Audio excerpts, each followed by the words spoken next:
Hey, Aidan, how much basketball do you play? I don't- Not as much as I should. Yeah, no, I don't play much basketball either. And the game we're about to review suggests there's a reason for that. It's because I'm 5'7". That's not the reason.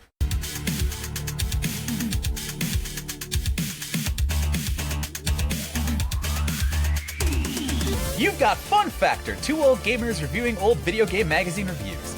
I'm Ty Shalter, he's Aidan Moher, and we're two professional writers who grew up loving the video games and video game magazines of the 1980s, 1990s, and 2000s. Every episode, we take a critical look back on the games media that, for better and for worse, inspired us to do what we do. First, go to funfactorpod.com and follow the show on your podcatcher of choice. Leave us a rating or review on iTunes, Spotify, or wherever you get your media. We'll read the best, kindest, funniest, and most insightful ones on the air in our letters section. Please consider becoming a member of Fun Factor Ultra, our premium tiers that unlock ad-free episodes, bonus episodes, and the members-only channels of our Discord. Just go to funfactorpod.com and I promise you, you cannot miss it. Then, help us spread the word. Shout us out on Blue Sky at funfactorpod.com or anywhere else at funfactorpod. Aidan, for years, my wife and I have talked about nostalgia for the 1980s has gone through rounds of what people call flanderization, right? Like recycling something into like more and more extreme and idealized versions of itself until it's no longer recognizable. Like there are zoomers and alphas who seem to think literally everything back then was made of neon, spandex, and vaporwave. But even Cyndi Lauper and Don Johnson didn't dress like Spirit Halloween's idea of what 1980s fashion was, right? So my wife and I will go, remember the real 80s? And talk about like floral print dresses and like assembly line perm factories at the mall. A lot of pop music was, and it's not all like "Come On, Eileen" and "Take on Me." A lot of it was just like an 18-year-old singer with a janky drum machine and one synth, right? Like a top 40, top 10 on the charts, playing everywhere, right? So with this first season of Fun Factor exploring the gap and overlap between the 16 and 32-bit generations, I want to make sure we don't just celebrate like the best these magazines had to offer and clown on the worst of the cringy shit. I want to talk mid. And to me, GamePro 77 is mid. Released in December 1995, it should be chock full of holiday bangers for the release year of PlayStation and Saturn, but as we'll see in a second, that was not the case. Much like today, the Nintendo platform was hanging on with sequels and niche games, and I think I'd repressed just how like doldrumy this period could be, where we were all like so excited about the best of the new 32-bit stuff and anxious for more. But like in between like dev cycles of that, there were stretches where it just felt like there was nothing. Did you feel that way? You know, Ty, I'm looking at this cover. I see Chrono Trigger. I see Super Mario RPG. I see Doom. I see Yoshi's Island and Donkey Kong Country 2. You're slapping me over the face with some of the best games of all time. So I don't know. I don't know if I'm buying what you're selling today. But I also didn't get a PlayStation until 1997. And so this period of 1995 to 1997, when Final Fantasy VII came out, this was when I was exploring sort of the best of the 16-bit era, and playing my friends' PlayStations. And so, you know, it was a very sort of like long, slow transition between being a Super Nintendo gamer and a PlayStation gamer for me. And keep in mind those games, that one's a strategy guide, one's previews. What Fair. like when we look at the reviews, like what's hot and new right now. You know what? There wasn't like what was pushing me to get a PlayStation before Final Fantasy VII. Nothing that like totally compelled me to pony up the money or convince my parents to. So yeah, you know, if Chrono Trigger's out, if Donkey Kong Country 2 is out, and Yoshi's Island's out, like what's coming between then and 1997 when Final Fantasy VII comes out? Right. Yeah. And if you didn't have a PC, because a lot of console gamers were not necessarily PC gamers. You know, PC had demos and shareware. In 95, like people were starting to download stuff. You could play games. You know, if you wanted to get something new, you basically had to go used. You're going to Funko Land or whatever and trying to just buy old SNES or Genesis games that you didn't already This have. was a big PC gaming period for me. And probably in large part, like I was definitely playing, like I was still like heavily into stuff like Doom. I was, getting into like the Blizzard stuff, Warcraft, Diablo was coming out. And so like you're probably right that's what was going on, was the console space was in sort of a weird growing pain. What's really interesting is like And these so I got magazines pushed were a into- part of it. We into talked PC last gaming, episode for sure. about the role magazines played with like the weird goofy Saturn launch and like the total lack of hype. Well, now if you went out and got a Sega Saturn over the summer or in the fall, and you were a GamePro subscriber at the time, this is your December issue. You usually get them in November, right? Like they actually came in November.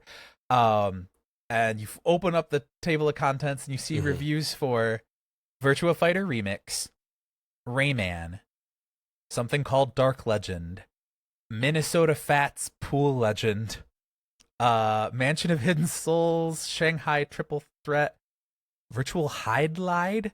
There's 2 Ds in that. Okay, Virtual Hide is one of the absolute best games done quick games of all time. On a side, please go to YouTube. Okay. Games done quick, Virtual Hide. Okay, back at it. Okay, yeah. And then finally Romance of the Three Kingdoms 4. And to be clear, Virtua Fighter Remix was the second release of Virtua Fighter 1 for the Saturn in like 8 months or whatever, because it was the pack-in game for the Saturn originally. And I will quote their review of Virtua Fighter Remix: no new characters, no new backgrounds, and no new moves. I mean, what else could you want from a re-release of a fighting game? It's exactly the same. Yeah. So now they said it was 100% improvement over the original because of like frame rate and optimizations and stuff. And like, It's a patch. But a patch. Yes, literally. It's a performance It's a patch. remake of a 6-month-old game. So unless you were an extreme tactics dork, you had a patch for the game that it came with. Like imagine if it was, you have your NES and then 6 months later you get Super Mario Brothers slightly better, and they want to charge you money this time. And then Rayman, the only 2 games you might want for Christmas.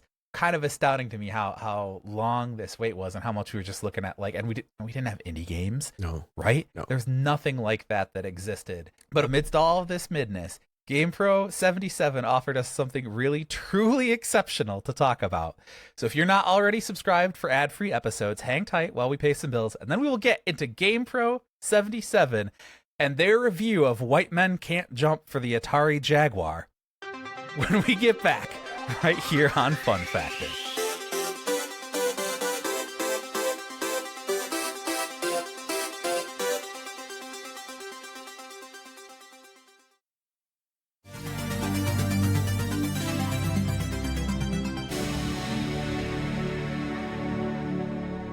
Welcome back to Fun Factor, where 2 old gamers review old video game magazine reviews. Of course, we want you to review us. Do we get a full 5.0 in Fun Factor? Leave us a review on Apple Podcasts. We'll read the best, funniest, kindest, and most entertaining ones on the air. So, Aidan, I've just stealth dropped the game we're going to review, White Men Can't Jump for the Atari Jaguar. Any reaction to that? My 3rd favorite Woody Harrelson game. Unfortunately, it's got to be like the 9th favorite Wesley Snipes game, even at this point, right?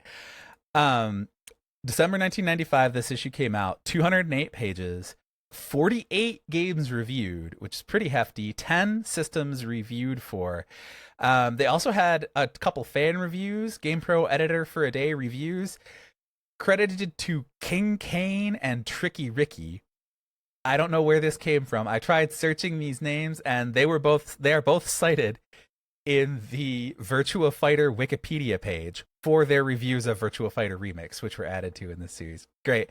I looked at the masthead real quick. There are a couple things. I'll dig a little deeper than the next time we go into GamePro. There's one I wanted to highlight up top. Director of Creative Services, Francis Mao. That title kind of caught my eye, and he's basically the art director. Francis Mao is a gifted artist and illustrator who regularly commissioned covers and pieces for the magazine. Did a lot of the art himself. Also hired friends to do art.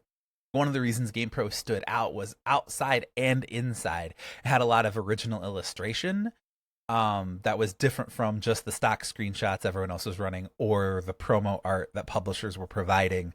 I think that's one of the big reasons why you talked last episode about art direction not getting the love. I think we really need to highlight in GamePro here. That's a big part of why they were successful. Yeah, and the way that every magazine was sort of setting itself apart. Like there was no, you look at a magazine now often, if you can find one at the grocery store, and they kind of all look the same, right? And they all use sort of standard layouts. And this was not the case. This is like every single page in these magazines was like hand laid out, and how that game looked.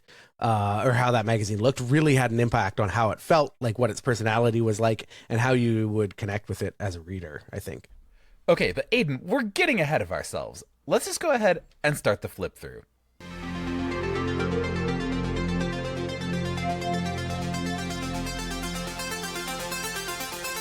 Okay, now we can judge the aesthetics. I don't want to ding them too hard for this, but I think the generation gap here is really on display as I'm flipping through this.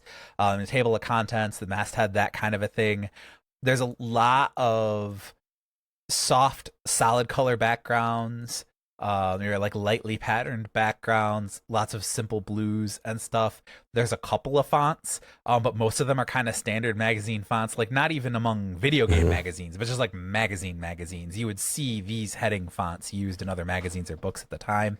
There are original art assets. A lot of them are kind of like posed at like a jaunty angle. There's clip arts, there's screenshots that are kind of twisted around to give them a little bit more interest or motion.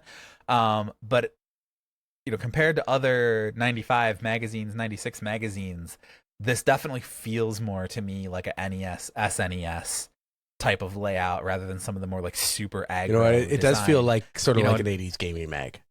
Like, yeah, for sure. Yes. Yeah, that's interesting. And especially as we flip through this and we see these ads. These are the adsiest ads.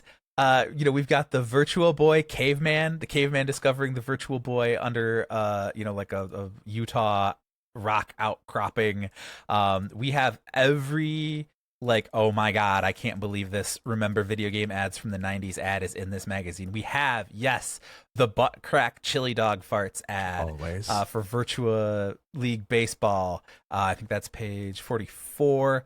Just lots of big, splashy, full page ads, from both publishers and indie game stores taking out full page ads and just being like, we're selling Madden 94 for $32. We're selling just like hundreds of price lists and then like a 1-800 and I would number. Like call us. And I just, would like, read these in these Canada. movies. Like I'm Canadian, and I would get these magazines, and then there would be these ads for stores that I just couldn't access if I wanted to. Insane. One of my favorite ads here is for the Aura Interactor, and if you don't remember what the Interactor was, it was like a plastic vest that you would wear, and the idea was it would make it feel like you were being like punched and kicked in your fighting game. It would like have percussive. I don't know if it was a speaker. I assume it was some sort of percussive speaker inside, and if you got hit in the game, it would like thump and make you feel like you were punched in real life. The 2-page spread ad, it's just like a big blank white wall with a in case of emergency break glass box. So usually there'd be a fire extinguisher in there. But in this one, there are 3 Aura interactors, as though you would be in some sort of an emergency where you needed to feel like you were being punched in the nuts by Scorpion. Wherever, like, however, what we all wanted. Like, I feel like in an emergency, I would be taking off the stimulus device and putting it back in the box. Right. But in some world here, the emergency would be solved by, feeling like you were getting, uppercutted by Johnny Cage. Again, the experience we were all looking for. There's a really nasty one that recurs, I think, multiple times in this issue of a super, super, super extreme close-up of somebody's mouth and teeth eating bees. It's a Gex ad. And then it's a Gex ad because geckos eat bugs. And then it's like blacklit and it's just viscerally nasty. And then combined with, I actually thought this was really smart. There's a Jaguar ad on it's page 44 in the archive.org. Can you connect the dots? Very clean white, like off-white page, actually, and like newspaper type. Can you connect the dot, this like newspaper like frame around the edge, just one big black dot by itself? And then it says, if so, you're probably smart enough to figure out that paying $149 for a 64-bit Jaguar makes more sense than paying over $300 for a 32-bit system. And obviously, Atari Jaguar was already well on its way towards being a complete failure at this point. But that I thought was really, really clever advertising and really eye-catching to go, hey, wait, every other page of this magazine is just full graphics, full screaming neon, 62 fonts, everything to try. So like that actually really stands out in its own way by just being like blank newspaper, what, and like, can you connect the dot? And like, ooh, that hits. A flip side example, like right at the beginning of the magazine, there's a 3DO ad. It's a 2-page spread. It's like a bunch of screenshots vomited onto the page, a bunch of text. There's yellow, there's blue, there's red, there's black, there's white.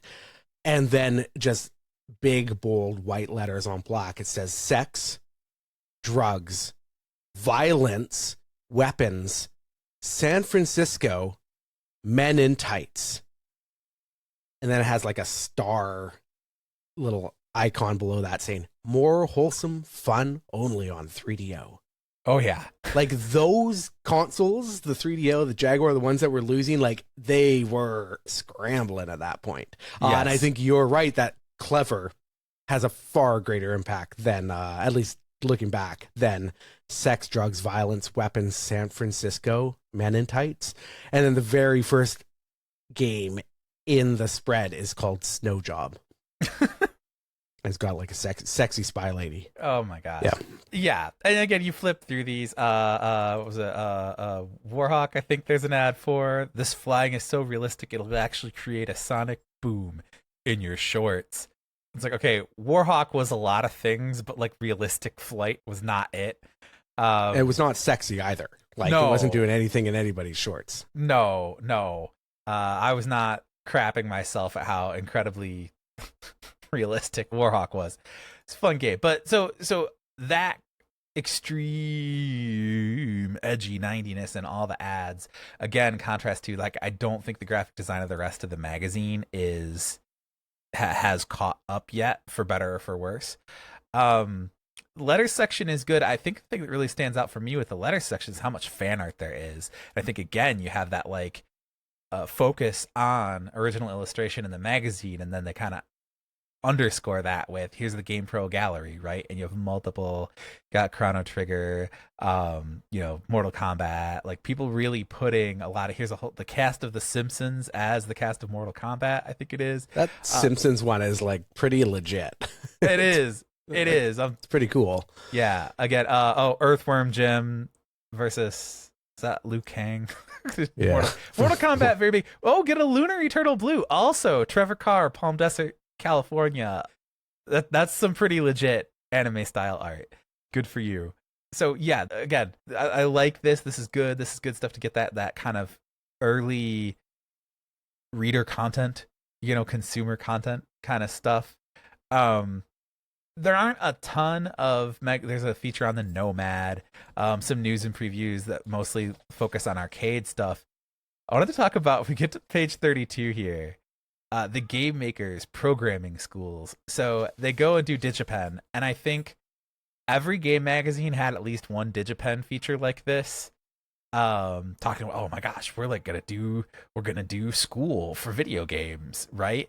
And I think just about every kid that ever read one of these magazines went, oh my god, I want to go to DigiPen. I want to, and I can't remember off the top of my head. I know there were some people who went to DigiPen and had successful video game careers, but my memory, and correct me if you probably know better than I do, is that these are people who basically would have gone on to have video game careers anyway, right? And the DigiPen, this wasn't like getting a bachelor's degree in video games, because there wasn't bachelor degrees in video games, and video game studios weren't hiring in that way yet. Like studios weren't staffing up and going, yeah, we need to get 100 new devs. It was still like, okay, well, like, did you show up at the studio? Did you mail in a portfolio? Did you send us? All right, cool. Do you know somebody, right? Like, it feels like this is on the edge of this era where, okay, you need to know Blender, you need to know that, whatever it is, right? Like, here's your suite of tools if you want to work in this. And like DigiPen felt like a very early, probably too early attempt to establish that. I just wanted to go because it was in Vancouver. It was like really close to where I lived. And so it was absolutely like something that for me seemed like an aspirational like opportunity. Did I ever go? No, but it was cool, and it probably had some impact. I guess it's a chicken and the egg thing, but did it have some impact on establishing Vancouver as like a game development, hub? Possibly, but it might have just existed there because of Vancouver already having an impact in that scene. I don't really know, but I thought it was cool when I was 13. Yeah, no, DigiPen is still around, by the way. The dream is still alive. I could go. The dream is still alive. Criticism section of the Wikipedia page. DigiPen has been criticized for asserting ownership over the copyright of work performed by their students. In a 2021 video entitled DigiPen, the college that teaches crunch culture, gaming journalist and YouTuber James... Oh, sorry, this is Stephanie Sterling. Okay, so let's watch Stephanie Sterling's video on DigiPen at some point. Lots to dig into there, but I just remember this idea that, like, whoa, what if you could go to school and, like... Because, like, you could go to school for computer science. I'm sure there were devs that did, but it was not like, it's like getting an MFA when what you want to do is write science fiction novels. It's like, okay, well, like, you're going to learn some related stuff, but your professors are not going to teach you what you need to know to do the thing that you want to do. And they're also going to look down on you for wanting to do it. Yeah. Getting good at a specific skill was probably more useful than trying to get like an all-purpose, like holistic gaming degree or whatever they would like. Yeah, exactly. One other feature I really wanted to get to, go to 46 here, page 46 of the archive.org of this. I want to know how this came together, because this is phenomenal. Garfield gets a game, special feature. Meet the man behind Garfield, the cat, the cartoon, comic strip, and the game by the feature creature. So that's what the byline is in like quasi Comic Sans, something similar, hand-drawn comic strip. This is an interview with Jim Davis, creator of Garfield. It asserts that Garfield is getting a video game. It doesn't say what the video game is called or for what 16-bit world. Okay, I guess it is a Genesis game, but I guess it's just called Garfield. There's just a handful of questions here, but then Jim Davis drew Garfield doing the GamePro grading rubric, which we'll get to the review. So it's a 1.0 to 5.0 scale. And then the backgrounds are like purple, blue, yellow, orange, red for like how good the game is, or that aspect of the game is. And then increasingly bored to excited faces with the normal GamePro cartoony faces. We've got Garfield spitting, Garfield being very mad, Garfield giving a like smirk, Garfield getting a big grin, and then a wild-eyed, jagged-toothed, Dutch angled Garfield for the 5.0, and I'm astounded that this existed.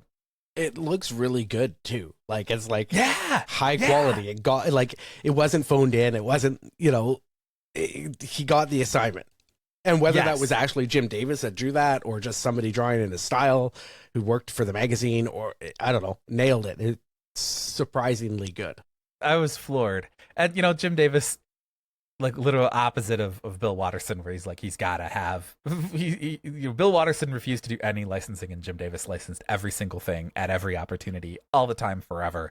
That's still, they showed him the GamePro thing and he went, okay, cool, yeah, I'll do that, and then just drew Garfield making those faces, or like you said, a bullpen artist doing it. Whatever, it's still a gift to the world, and it's something that I could 1,000% see being memed to death.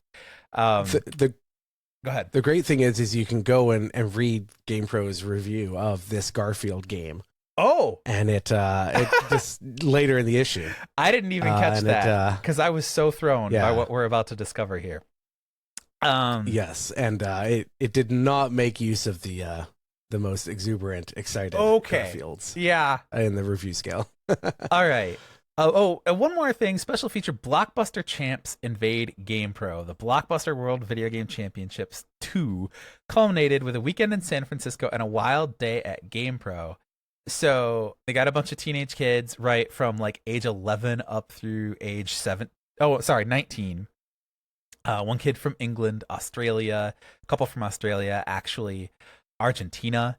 So like these are kids from all around the world, and a pretty diverse crew, right? Looks like a couple, three girls. Like this is a really interesting slice of kids that got through this finals. I don't know how the Blockbuster Video Game Championships went. I don't know how they qualified. Then they went and competed 11 finalists solo in 4 games. Among the games were NBA Live 95, Kirby's Avalanche, and the then unreleased Zoop. And I can only imagine flying in from Argentina, be like, all right, I'm going to find out if I'm like the world's greatest gamer, and then being handed the then unreleased Zoop puzzle game. Like, okay, kid, go nuts. And like, they're flying in kids from around the world, which means they're also flying in at least one adult. True. Like, game publications can't even afford to fly their editors around the world Right. to do coverage anymore, let alone like flying like multiple kids and their families into wherever this was, San Francisco, for multiple days just for like a 3-page little tournament report in their magazine. It's a different world.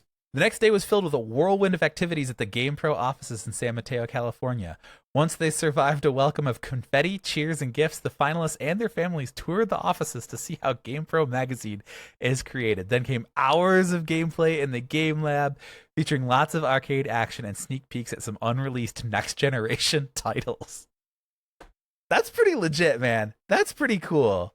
That would have been pretty like amazing as a kid. Yeah. Like getting to experience all of that, right? Just feeling like you're on, you're on the inside. You made it. Yeah, I would 100% pitch a like where are they now long form. I need to check up with Leon Kane, Andrew Smallwood, Kelly Benach. Like, hey, like, how was this? Game magazines don't even like have offices anymore. Like I'm just going through the list of games in my, like magazines or websites in my head, and I don't know that any working place has offices that you could even go to and see work done, let alone like visit the game lab. Game Informer was the big one, right? When they closed last year, there was like the clear out of their offices, and they sort of had the legendary like games library and catalog of magazines and stuff. This is a deep cut going back. Andrew Smallwood is one of the contestants. There is an Andrew Smallwood who works for, where does he work? I can't tell, but he runs a podcast called the Triple Win Podcast. Okay. And I'm wondering, he's the right age. Maybe we could do. Oh, that'd be great. Whether we cut this into the initial the episode or not, but this guy looks like he would probably have flown to GamePro when he was a kid. I think Triple Win isn't. Maybe I'm mixing up Triple Point podcast or Triple. Let me see. Okay, now we're doing a deep cut. Oh, never mind. It's property management content podcast. What am I thinking of? Triple Point podcast. Anyway, okay, we can cut all this back. Let's go back. I've been waiting for our first, we're going to cut all this that we don't cut. It's the rite of passage for every podcast.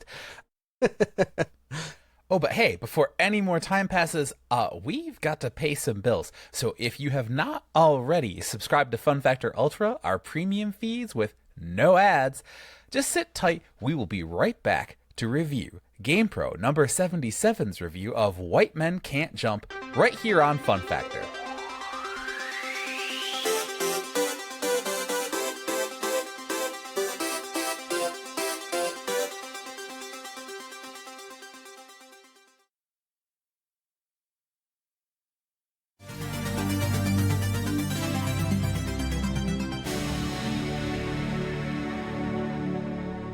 All right, we promised you all we were going to read the best, funniest YouTube comments, Apple Podcast reviews on the air. Welcome to the letters section. Just like a video game magazine, we've got our letters section. Readers, fans, members who've joined via our website, funfactorpod.com. You guys have been awesome submitting reviews, comments. We're all 5-star reviews at this point. We truly love to see it, helping us climb those Apple Podcast charts. You guys are awesome. I'm actually going to start, though, with a YouTube comment. Drake Amendola 7647. This is incredible, Aidan. allow me to offer a brief review of the podcast review of a magazine review of Final Fantasy VII. It's fun! Not content to just review a review of a game, FunFactor provides in-depth backstory on both the magazine in question and the game they're reviewing. By establishing their own history of the game, they establish their own biases, subtly supporting their stance that bias in criticism should not only be expected, but can in fact enrich criticism as a worthwhile medium outside of simply telling a potential audience if they should buy something or not. Per request, I must make it clear that my favorite host is Aidan. Am I saying this to increase my chances of my comment being read on the show? No! I was familiar with Aidan from his fantastic book about RPGs in the West that was borrowed from me years ago and never returned. If you're reading this and have my copy, please give it back. And therefore, was my favorite by default, as I wouldn't have heard about the podcast without him.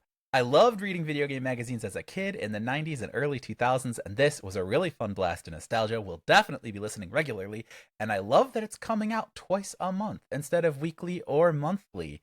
Thank you guys for a really enjoyable listen. I listened while playing taxi missions in Grand Theft Auto 3, which felt appropriate for some reason. Drake Amendola 7647, what a comment. I give this review of our review of PSM's review 10 Aidens out of 10. Wow. Love it. Wow. 10 Aidens out of 10. It doesn't get better than that. Does not get any better than that. I love it. 10 Aidens out of 10. Aidan, would you like to read this review from a person named Darren Hupke? Yeah, Darren is a friend of the show. He's somebody that has his own fantastic podcast called Pixels and Polygons. He also makes a video game zine called Retro Game Zine, publishes books. So he knows what he's talking about. That's all I got to say. He's been there. And he says the title of his review is 5-Star Show, which I agree with. And he says, as a fan of these magazines in this era, long before we referred to them as retro, I love a good excuse to look back and relive this time any chance I can get. Aidan, my favorite host, and Ty, completely competent at his job, found a formula to talk about these magazines with their own personal touch, bringing their professional and personal experience to reflect on the construction, history, and delivery through anecdotes and analysis is a great time and very entertaining to listen to. I'm looking forward to many more episodes and hope they can continue to do what they did in this premiere episode. This is highly recommended for any retro gaming fan and any gaming fan with a sense of nostalgia for the 80s, 90s, and beyond. This is incredible praise from Darren, who again makes his own retro game zine, literally makes game magazines in the style of old video game magazines. Hugely meaningful to us as creators and people. And then, of course, we have a review from the Fake Net. If you guys aren't listening to Retrograde Amnesia, you absolutely have to. It's a book club style podcast. They replay classic JRPGs. They've been doing it for years. Aidan and I have been huge fans of the show, and Eric and Chris have been huge supporters of the show since well before it was a show. Helped us a lot with a lot of our development stuff. And Aidan, I am like shaking with the honor to get the chance to do this. A Fake Net. Initializing Fake Net. FunFactor is a delight. Ty and Aidan capture the spirit, the feverish enthusiasm of receiving a game magazine in the mail and reading it cover to cover, and then contextualizing it against the way we think and talk about games in the present day. They're critical but not contemptuous, and their bona fides in the modern games writing space lend authority and articulation to their observations. Most importantly, it sounds like they're genuinely having fun during the entire episode. It's an infectious, positive energy, and it lives up to the name of the show. I don't read game magazines cover to cover anymore, but I will absolutely listen from the beginning to the end of each episode of FunFactor. And when you're finished listening to FunFactor, catch me and two live humans talking about JRPGs on the Retrograde Amnesia podcast. We also have a Patreon. Stop it. Stop doing this. Wow. A guest appearance from the Fake Net. Unbelievable. We are super lucky and super blessed to have you all. Keep leaving reviews and comments. We will continue to read through these, and not only will we continue to derive incredible enjoyment and satisfaction out of them, we will continue to read the best, funniest, kindest, and most entertaining ones on the air. Get to be a part of this show just like we were able to be a part of the magazines we loved growing up. Stick around for one more ad break, and I promise we will review GamePro 77's review of White Man Can't Jump.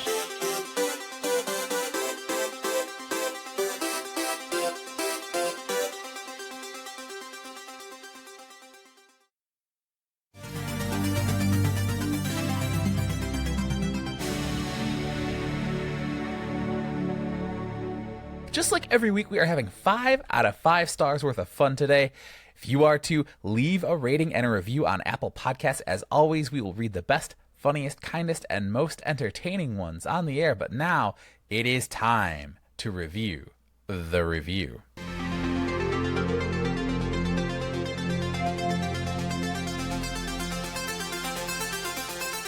First, I'll say I was gonna do Doom. Doom for PlayStation was the big, big splashy 2-page review for this. And again, GamePro, they had their scale of 1.0 to 5.0 with half steps at 1.5, 2.5, 3.5, and they had these great iconic cartoony faces in multiple different categories, right? And one of the categories, I'm gonna point it out, I'm gonna say the thing, I'm gonna do the Leonardo DiCaprio, was in fact FunFactor, right? So they had these for the big splashy reviews. They gave all of these different aspects, 1 to 5. Let me see here. Yeah, so graphics, sound, control, FunFactor, and then they rated the challenge. And in a lot of cases, it's adjustable at this point because how hard the game is something that you could actually adjust, right? So I was gonna do Doom, and real quick, Aidan, did you have any history? Not the PlayStation version. I played a lot of the original release, like the shareware version, and then the full release version on PC. I played the Super Nintendo one, which is not good, but I love it. But I never really played the PlayStation version because I didn't need to. I actually had a ton of history with PlayStation Doom. My friends and I played it a ton. We didn't all have PCs. In fact, none of us, I think only 1 or 2 of us actually had a gaming PC, and LAN parties were very, very early, too far off, right? But we all had PlayStations. And so my friend that had all the cool stuff had multiple TVs, and we could all bring a TV. He also had the Philips Scuba TV that mounts on your head. I need one of those. And you could play link cable. So as long as you had 8 PlayStations, 8 copies of Doom, and 4 link cables, we'd set up the TVs back to back to back and basically do tournaments, do LAN parties of PlayStation Doom. And it worked a lot better than it had any right to. It played a lot better than it had any right to. We just wore the grooves off Doom, and that was great. But instead, I'm not doing that. I need you to go to, and this is another thing. GamePro at this time is segregating sports and RPG reviews into their own sections. So it's here's the reviews for Super Nintendo, here's the reviews for 3DO, PlayStation, Saturn at this point. Sports games get their whole own thing called the sports page, done up like a sports section in a newspaper. And then RPGs had the RP role players realm. So I'm looking at this, and the sports reviews are handled by a dude, Johnny Ballgame, he goes by. And if you go to 122 in the archive.org thing here on the right, white men never gets off the ground. Go ahead and read this one for me. Okay, so White Men Never Gets Off the Ground. It's a review of White Men Can't Jump for the Jaguar. So you're just starting from a high perch because it's a Jaguar game.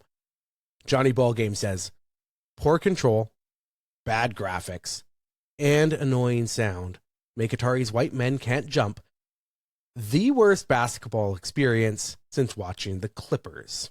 This basketball game is based on the 2-year-old movie about a couple of street hustlers who take to the courts to earn fast money, but it doesn't include the 2 stars, Wesley Snipes and Woody Harrelson, who made the movie enjoyable. Player control is atrocious in this 2-on-2 game. Sometimes you press the pass button and nothing happens. After every basket, you must take the ball out under the hoop and go back up to the 3-point line to clear it. Otherwise, the points you score won't count. By the time the defender has already punched your lights out, this is street ball, and stolen the rock. And when you do finally get a shot off, don't expect it to go in. Airballs and bricks reign supreme, even when you're right next to the bucket. I mean, honestly, this just sounds like me and my friends playing basketball at the time. So it would have probably felt extremely realistic. Way too rough. Lot of bricks, lot of air balls. I mean, it sounds we were all kind of short and white. Couldn't jump. Yeah. It sounds like a simulation game. I think Johnny Ballgame just too good at basketball in real life to really appreciate White Man Can't Jump. Also, key to real life, the sound gets old quickly. Characters repeat the same lines continuously. That would also be us. Yeah, that playing was basketball. Spot on. Absolutely. The ghost-faced players. Like it was. Maybe this just hit too home for Johnny Ballgame. Maybe that might be it. Graphics 2.5, sound 2.5, control 2, FunFactor 2, and I love because the and a half is the little thumbs up, and all of them are the 2.0 like eyes watering like face, and then 2 of them have the little thumbs up. 69.99, 32 megs. Oh my lord. So here's the conclusion. This is White Men Can't Jump never lives up to the fun of the movie. It's a major b-ball disappointment and ranks among Ishtar as a movie to game conversion. Okay, I want to know also because Ishtar was very famously, especially in the 80s and 90s, a movie flop. I don't think there was an Ishtar video game. Maybe there is. Maybe there was. Maybe there was. So I just wanted to talk about quickly though, Johnny Ballgame. I had to look this up. John Robinson, who went on to get bigger at GamePro, became the editor-in-chief of IGN Sports. He wrote the gamer blog for ESPN the magazine and ESPN.com. His personal website has a picture of him leaning away while holding a controller, and The Rock, peak early The Rock, is about to backhand him. There's just a ton of him with athletes, wrestlers. He's holding a Heisman Trophy here, and then his latest work, Sunshine and the Full Moon, is his first novel. So in 2021, he published a YA fantasy. And I missed Johnny Ballgame completely and John Robinson because GamePro was not my magazine, right? But I was all prepared to go all in on Doom and the Doom review. But for me, this is 10 out of 10. The cycling hat that Wesley Snipes wears in White Men Can't Jump. Again, you want to remember the real 80s. Like the weird brim for cycling. I give you 10 of those cycling hats out of 10 for this review. White men can review. That's all I gotta say. They can. Yes.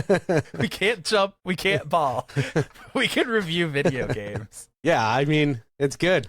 Yeah, go ahead. What do you think? Good. I've never played White Man Can't Jump. I don't think I've ever played a Jaguar game in my life. Yeah. But this gets the point across.